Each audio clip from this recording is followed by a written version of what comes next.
Aloha and welcome to this practice WOD called Digit Selection. This is a pretty cool WOD. I think you're going to get a lot from it because we're going to move away from just having text fields, and we're going to use a more interesting form control, the selection, the pull down menu thing. This is quite a bit more complicated than the text, well, not quite a bit, a little bit more complicated than doing text fields.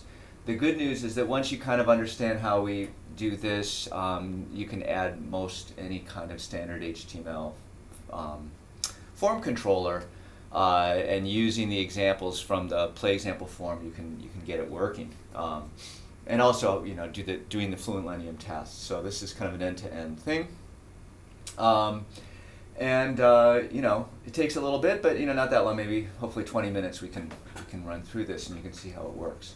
So the idea here, our example is to add a pull-down menu called telephone type, and to our digits thing, and we're going to use the select form control, and there are going to be basically three options. It can either be a home, work, or mobile, and you got to select one of them.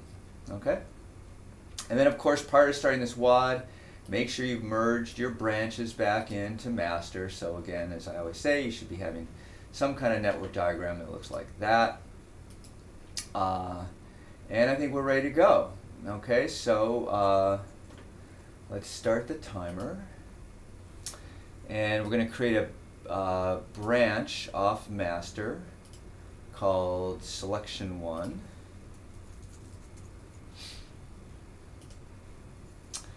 Okay, and we'll perform QA. So let's do a check style. By now you should be able to repeat after me. We do this to make sure that we haven't,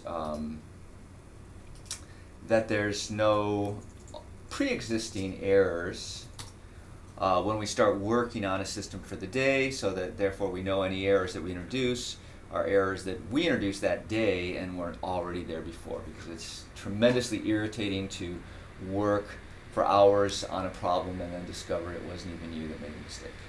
That's how I feel anyway.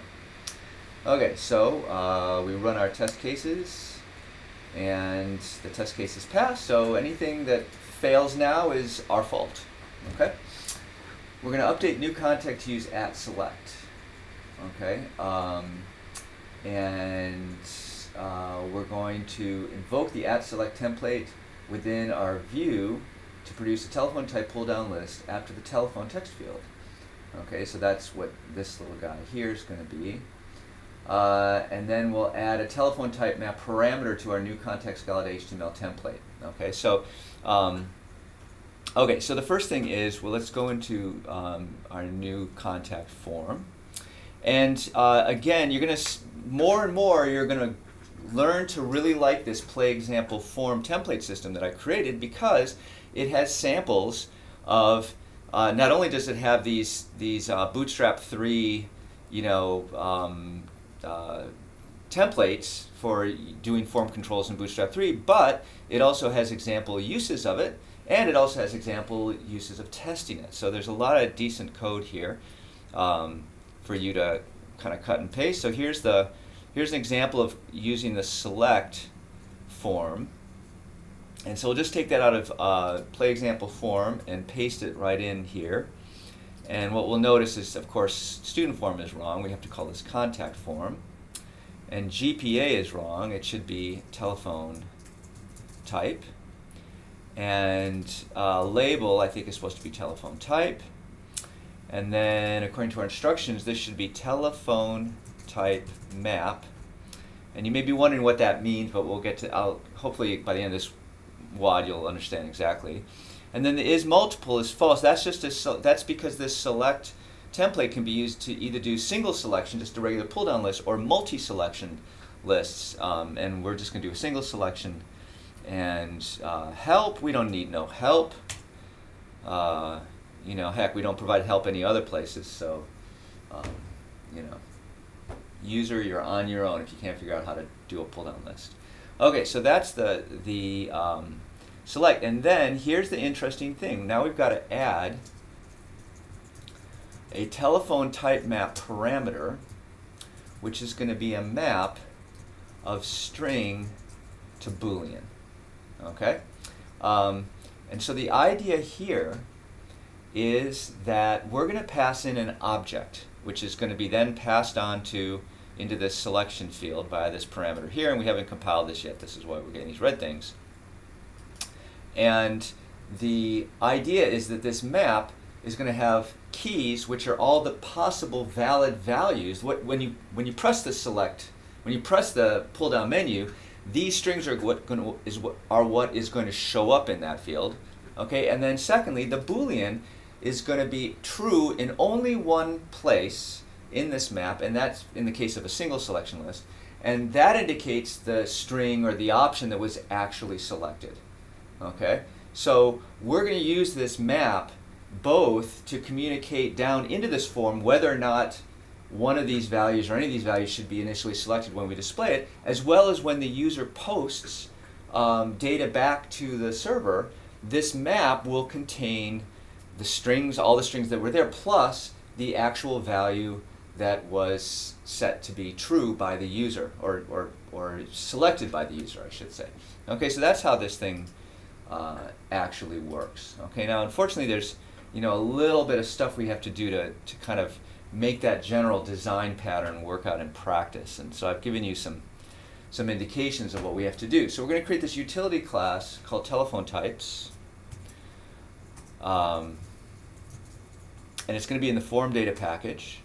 Okay, and I call it utility types. It's not really an abstract data type, unfortunately, because you'll see there's no real abstraction. It's just some helper static methods that enable us to manipulate this bare data structure, which is this map of strings to Boolean. So utility class to support manipulation of telephone type maps. Okay, and so I've told you what they should be. There should be a get types. Well, I didn't tell you one thing here, okay, which I guess I left as a little Easter egg for you to figure out. But one thing you need to do is you need to kind of define someplace where the legal telephone types are, okay? And so what I've choose to do, there's a lot of different ways. You could have enumerated types, you could have all sorts of things. But what I'm going to do is I'm just going to say a private static string array of types equals, I don't have to tell you everything, do I?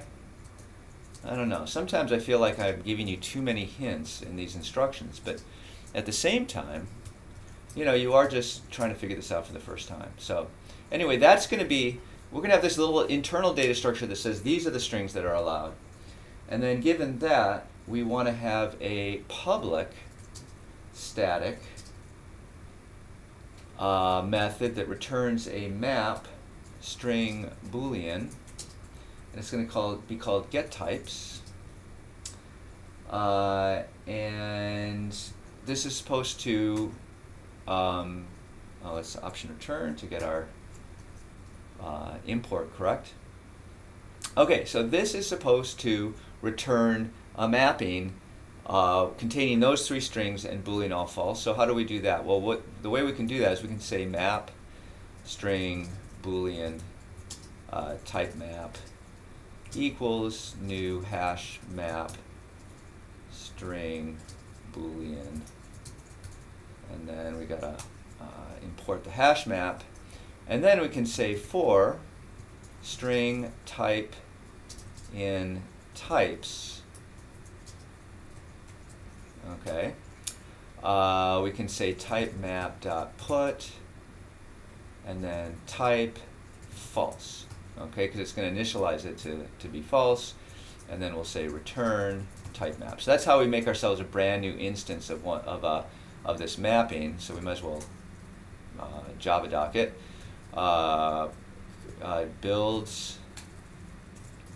Builds a new map of telephone types initialized to false. The new telephone type map. Okay, so that's one of our get types. And then we have an is type. And so that would be public static. And now what we want to find out is whether or not any kind of string type is actually one of the, public static Boolean, if that string is actually one of our types. And so one way to do this, not the most efficient way, but but we don't really, we're not, listen, I don't think this thing's going to be clicked on like a million times a second. And you can certainly think about easy ways to optimize this if you want to. But I'm going to optimize for the amount of code. And to do that, what I'm going to say is this. Okay?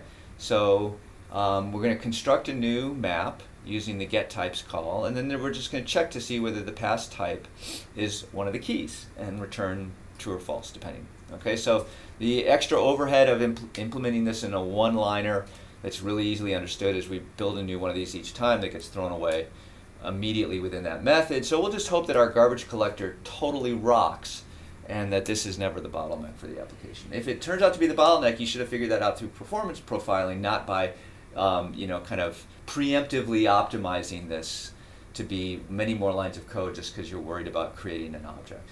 That's my opinion anyway. Okay, and probably Donald Knuth, because he's the one that said, don't preemptively optimize applications. All right, so the final one is another version of getTypes, public static map string Boolean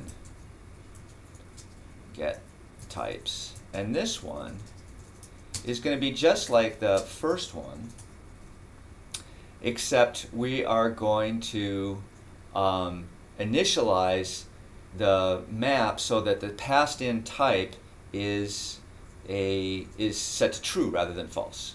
Okay, so we're going to start by saying map string Boolean type map equals getTypes.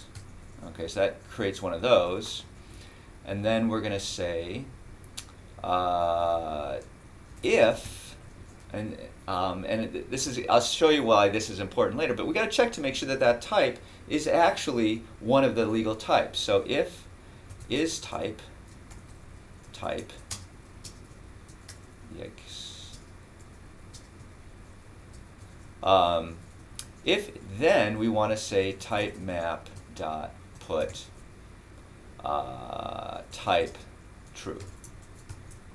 Okay, and otherwise we're just not going to set it at all, because otherwise we could put in some string foo and we'd actually be updating our type map with this new kind of type that actually didn't exist before, and so that's not good. We want to only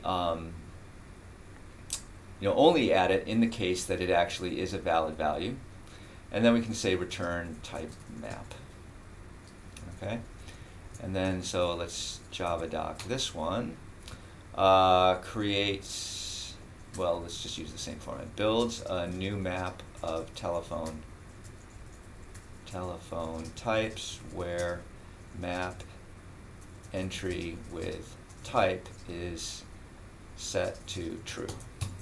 Type the type to set to true the map of telephone types. Okay, so that is our utility class, which we're now going to use a whole lot to fiddle around with this data structure that we've got to be passing around. Okay, now we want to actually store whatever the user selected telephone type is. And so to do that, we've got to update a few things. Let's update the contact with a private string telephone type, and then string telephone type, and then at param telephone type, the telephone type, this dot telephone type equals telephone type. Okay, so then we can do a propeller n over here to say we want a new getter, and we want that one, and then I can select it and do, I think, an option. No, I can select it and do a, what is it? Option shift? Yeah, baby. Let's move this guy down to here. Where should we move him? What the heck? Why not right there? And I think I'm sure this is not the most awesome there's probably some IntelliJ magic to say put it at the end of the list or something, but returns telephone. I don't know that magic yet. Probably Patrick does. Get telephone type. The telephone type.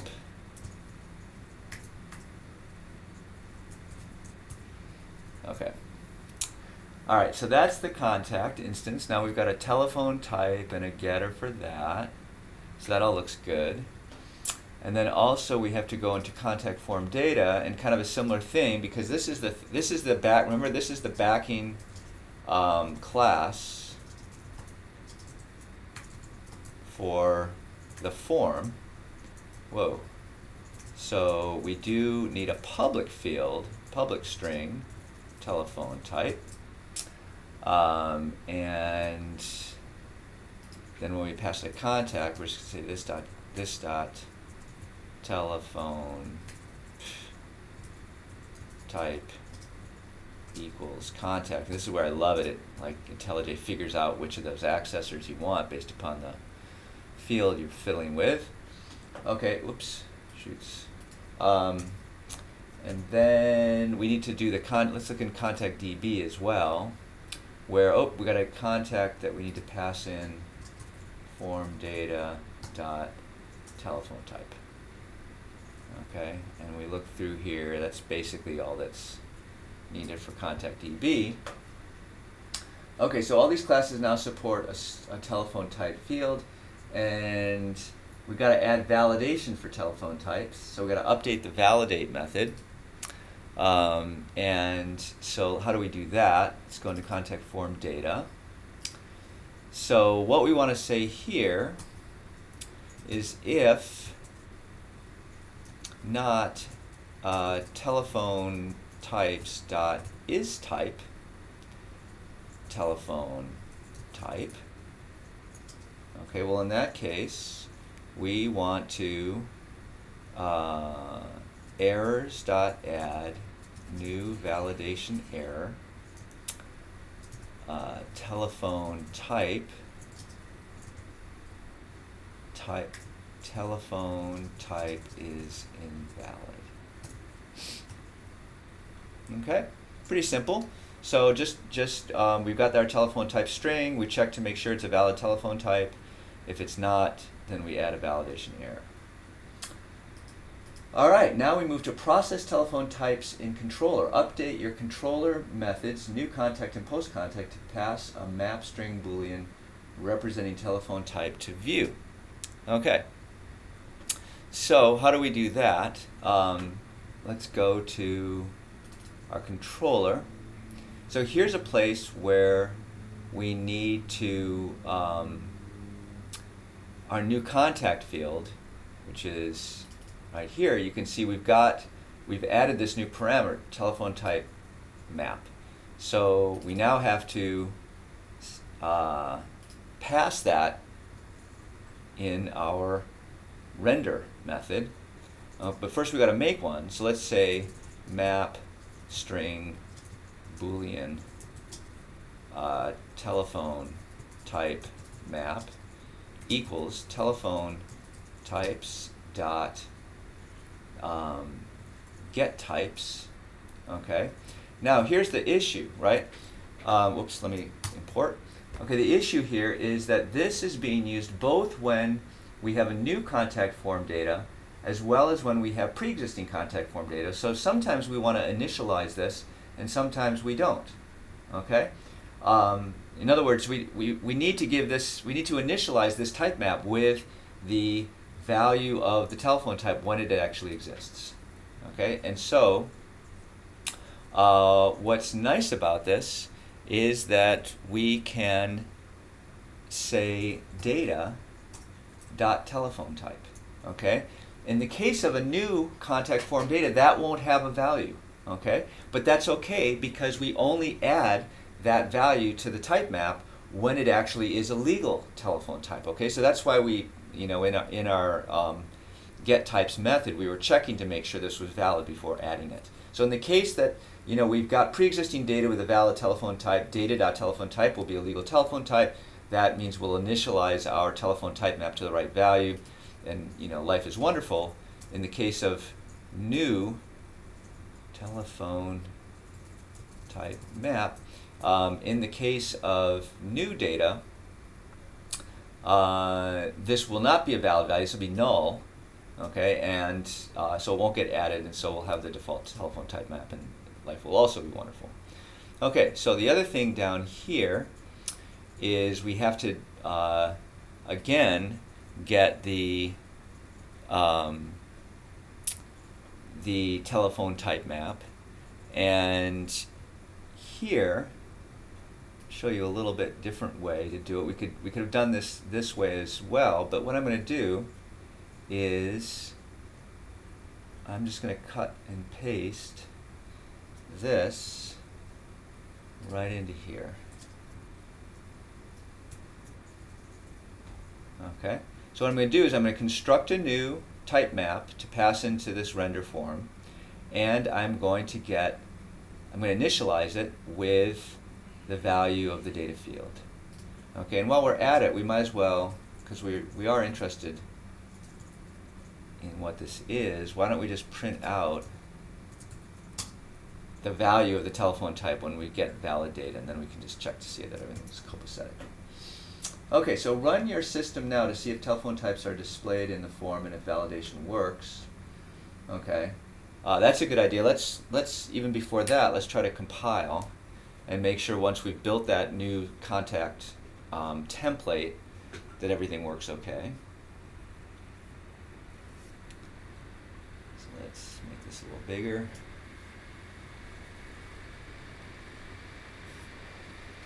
Okay, so we get a compiler error.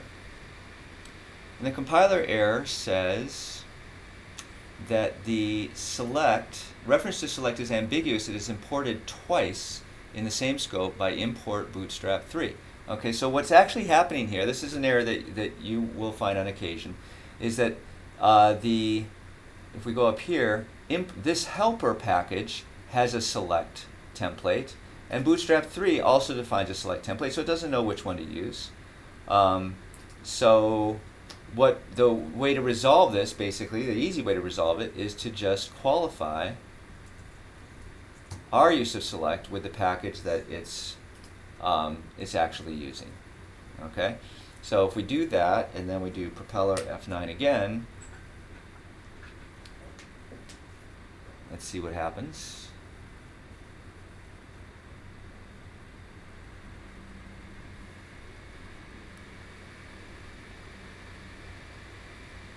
Okay, in application Java,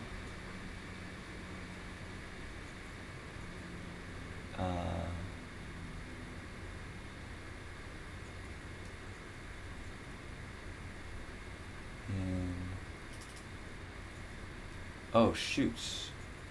Okay, we forgot to add the we forgot to add something here. We forgot to add the data structure we need to pass here. So in this case, what we should do is just, we don't know what the valid the valid telephone type should be in this case. So let's just pass the default one. So let's try that. When there's errors, we could just reinitialize it to nothing.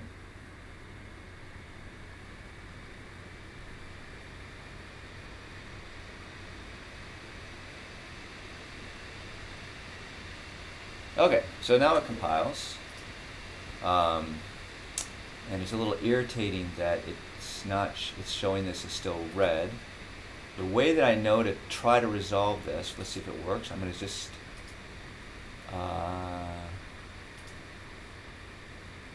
restart. Okay, see, that cleared it up. I would call that a bug in IntelliJ. I don't know about you guys, but anyway, there's a little trick you can try. If it compiles and you're still getting red underlining, well, it compiles, so it shouldn't have red underlining, right? So that's your chance to try to see if you can fix it that way. Okay, so now let's run the system now that it compiles.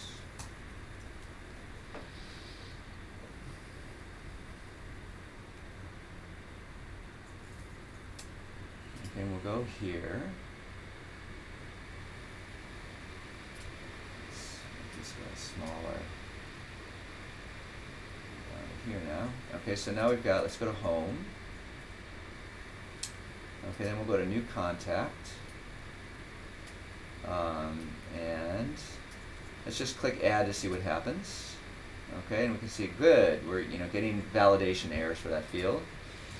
Now let's say Philip Johnson 808 111 1111, and let's select a value, say work, and we'll do add, and that's cool. It's there.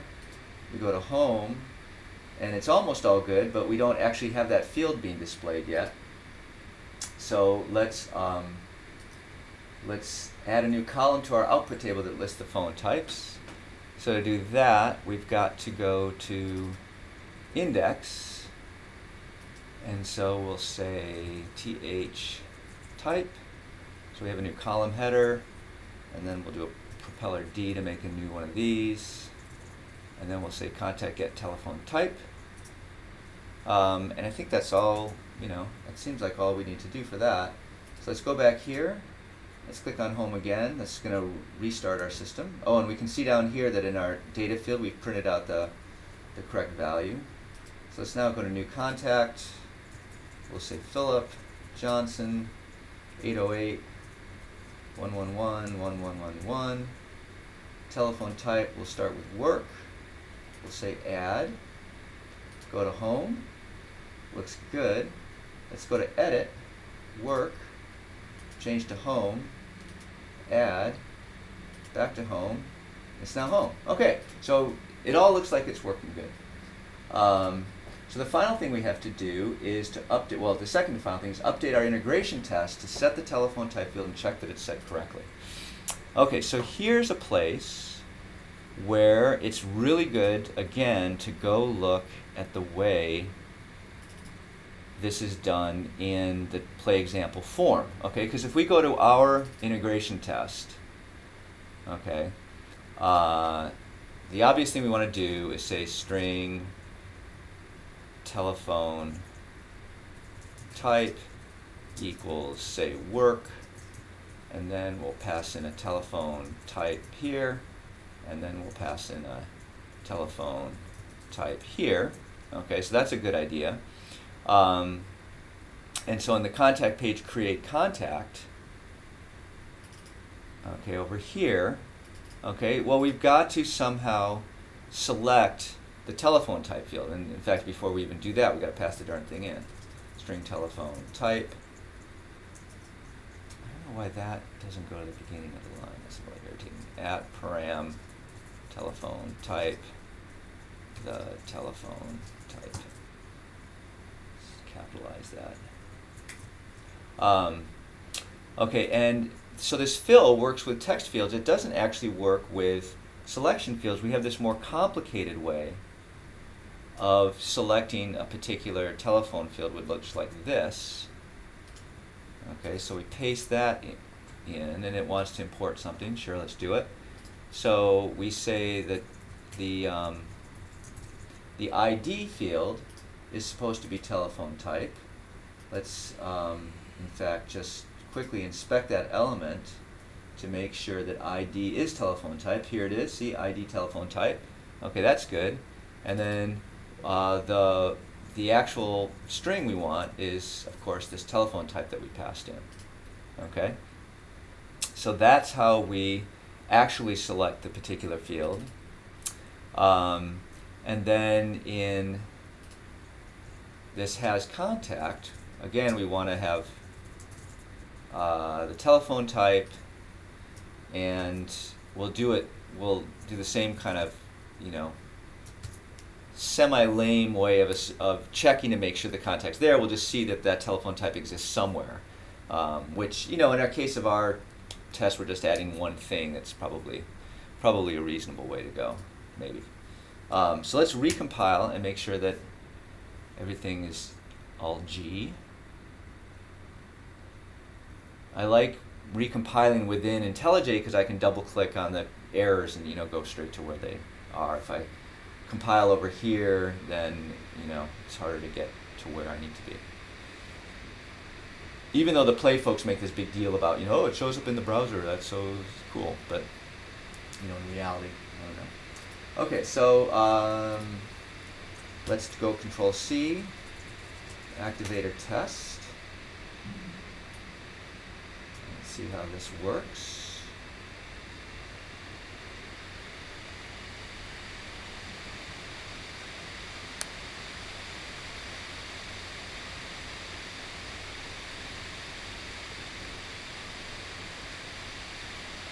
Okay, so the test passed.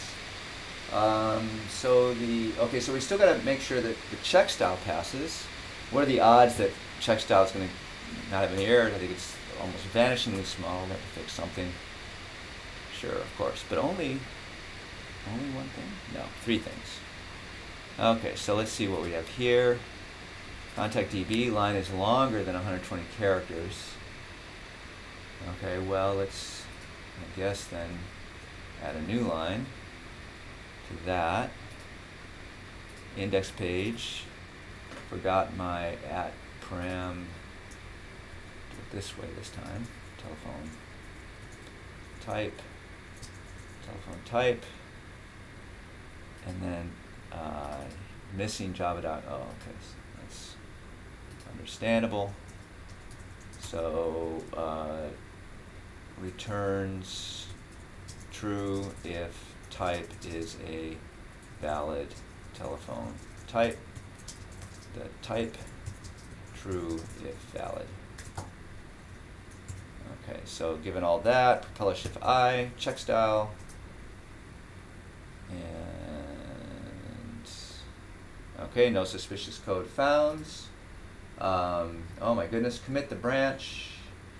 So let's go here, changes, look down here, these all look like reasonable changes, so we'll say finished selection 1 WAD. Commit and sync.